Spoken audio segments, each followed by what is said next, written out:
Hi, everyone. I'm Rick Barron, your host, and welcome to my podcast, That's Life, I Swear. The game of Monopoly is probably one of the most well-known board games in the world. It's a game of strategy, luck, and skill that's been entertaining people for over a century. It's also a game that can bring people together or develop into arguments, accusing someone of cheating. Who invented this game that we love and dispute about? This story has some surprises. Let's jump into this. As I said from the outset, Monopoly has been around for years, and this game still has legs. Not too many board games can say that today. I thought, I'm going to dig around and find out some information about this game. And much to my surprise, I discovered a lot of interesting information, not only about the game's invention, but its creator, or in this case, creators, plural. The game is one of the most well-known board games in the world, played by millions of people of all ages. The game is so popular that it's become a household name, and its iconic imaginary game pieces such as the top hat, the dog, and the thimble are recognized worldwide. Personally, I like the race card. But how did this classic board game come to be? Who invented it and when? And what are some interesting tidbits?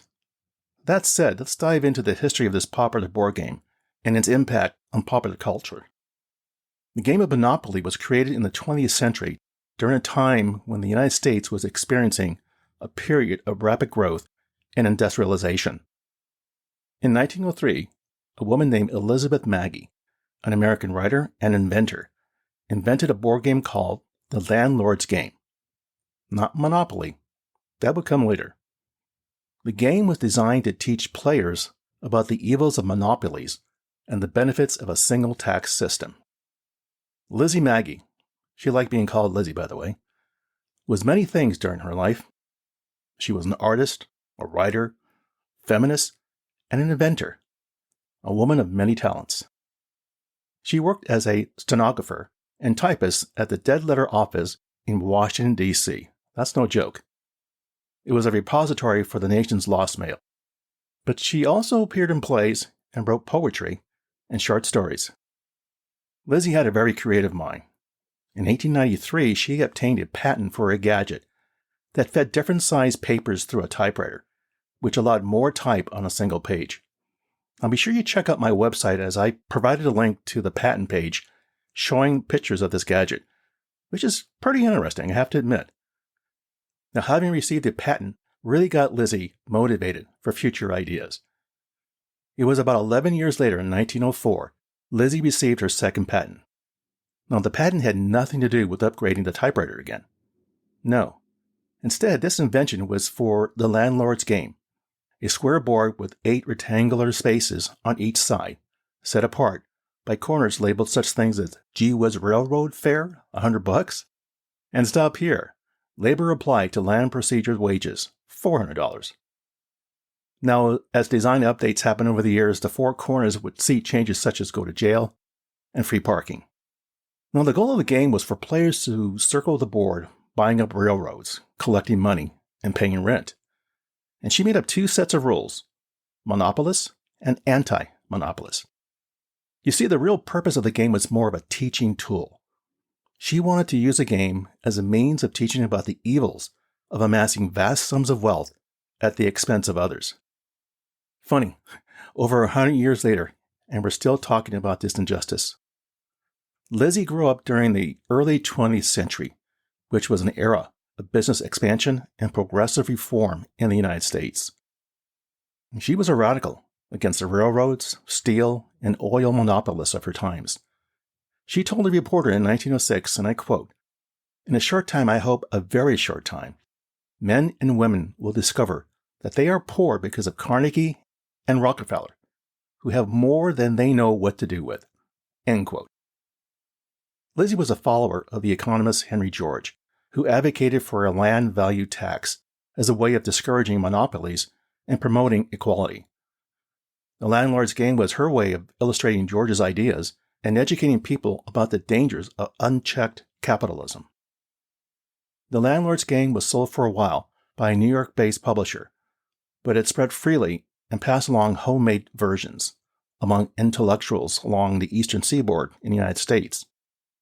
Fraternity brothers named Louis and Ferdinand Toone at Williams College had a play in how they manipulated the game in their version. Quakers living in Atlantic City, writers, and radicals like Upton Sinclair all had a say about how this game should be played. Parker Brothers bought Lizzie's game for $500, which was a lot of money at the time, with no royalties and a promise to manufacture the game under its original title, without changing any of the rules, along with a picture of her on the box. Parker Brothers marketed a few hundred sets of the landlord's game and then completely stopped. Lizzie was not interested in profiteering from the game, but was happy that a major company distributed it. Over time, various versions of Lizzie's game was created, but it wasn't until the 1930s that someone came up with a version that beat them all. Enter Charles Darrow. Charles lost his job at a sales company following the stock market crash of 1929, and for a while he worked at various odd jobs and, like others, was just struggling to make ends meet during the Great Depression. One evening he had nothing to do, so he went over to go visit some friends who were playing a board game based on the concept of buying and selling properties. As Darrow played the game that night, he had an epiphany. He decided to come up with a version of the game, but with his design. Darrow's version featured a board that was similar to Lizzie's original design, but with a few key differences.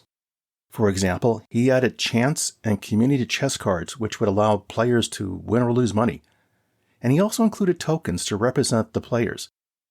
As his idea began to flourish, he drew what the board game should look like. Now, not having any large paper nearby, he did what any inventor did: improvise and work with what you have. Darrow drew his game concept on the kitchen tablecloth. A game was already forming in his mind as he built little hotels and houses to place on his painted streets. Darrow's version of the game, which he titled Monopoly, became a huge success. It was easy to learn and to play, and it captured the spirit of the times, with its emphasis on accumulating wealth and dominating the market. His game quickly became a cultural phenomenon, with millions of copies sold and countless imitations and spin-offs created. Darrow got his patent for his game on December 31st, 1935, and then he tried to sell it to game companies, but they all slammed the door in his face. So he decided to sell the game himself, and it quickly became popular. He eventually sold the rights to the game to the Parker Brothers Game Company in 1935, and they began producing and selling the game on a large scale. The royalties from Monopoly made Charles Darrow a millionaire, the first game inventor ever to earn that much money. After Darrow's death, Atlantic City put up a commemorative plaque in his honor. It stands on the boardwalk near the corner of Park Place. So for those of you who live nearby, go take a look-see. Now, there is some controversy surrounding Darrow's claim to have invented Monopoly. Some historians argue that Darrow simply copied the landlord's game and made a few changes, while others claim that he was the true inventor of the game. Regardless of who deserves credit for creating this board game, there's no denying the game's impact on popular culture. One of the most interesting points related to the game is how the game reflects and shapes our understanding of capitalism and the free market.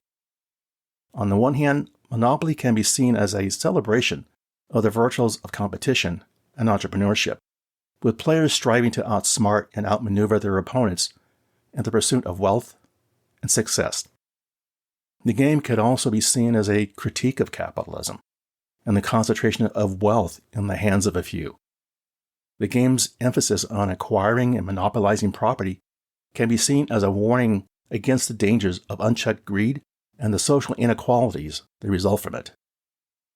Now, here's some interesting data points. I won't give them all to you, but here's just a few. The classic game pieces, such as the top hat, the shoe, and the thimble, were all inspired by real objects owned by Charles Darrow. For example, the thimble was taken from Darrow's wife's sewing kit, while the top hat was a hat that Darrow wore himself. During World War II, the British Secret Intelligence Service, M19, developed a special edition of Monopoly that included real money and hidden maps and tools that prisoners of war could use to escape. The game was handed out to POWs by the International Red Cross and is believed to have helped some escape. Now, there's more to the list, but just go to my website and you can see them all. Lizzie died at the age of 82 in 1948. In 1957, Darrell appeared as a mystery challenger on the TV panel show To Tell the Truth. He was 78 when he passed away on August 28, 1967. What can we learn from this story? What's the takeaway? While Lizzie McGee had good intentions in wanting to teach the evils of amassing vast sums of wealth at the expense of others, it just turns out that human nature, being what it is, that people are more in love with making a fortune. It is a game where players compete to acquire wealth by buying, renting, and selling properties. The game contains all the elements of success and failure in a real world, and the game's goal is the same as the human race: the accumulation of wealth. Well, there you go. That's life, I swear. For further information regarding the material covered in this episode, I invite you to visit my website, which you can find on either Apple Podcasts or Google Podcasts, for show notes calling out key pieces of content mentioned in the episode transcript. As always, I thank you for listening. Be sure to subscribe here or wherever you get your podcasts so you don't miss an episode. See you soon.